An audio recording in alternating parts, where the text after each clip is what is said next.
the Second World War, Germany designed hundreds of aircraft. Most of them flew, some of them changed history, and a few never even left the ground. This is the story of one of them.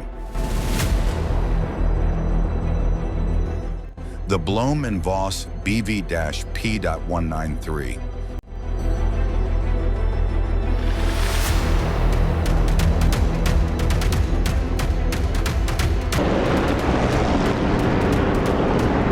By 1944, Germany was losing the air war. Allied bombers crossed the Reich almost daily. The Luftwaffe needed something new, not another conventional fighter, but a machine designed for one purpose: to destroy bombers.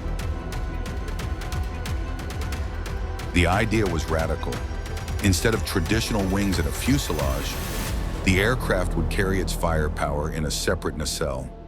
Heavy cannons, maximum forward fire, minimum compromise. The aircraft was designed as a flying gun platform. Its armament would have been devastating. Large caliber cannons, capable of tearing apart heavy bombers. It was not meant to dogfight. It was meant to strike once and strike hard. But bold ideas come with serious problems. The interceptor was heavy, complex, and difficult to balance. Its unusual layout created aerodynamic challenges that were never fully solved. By the time the design was ready, Germany no longer had the luxury of experiments. Factories lay in ruins. Fuel was scarce, and pilots were disappearing faster than they could be replaced. The BV P.193 never reached prototype stage. It never flew. On paper, the A bomber-destroyer promised enormous firepower.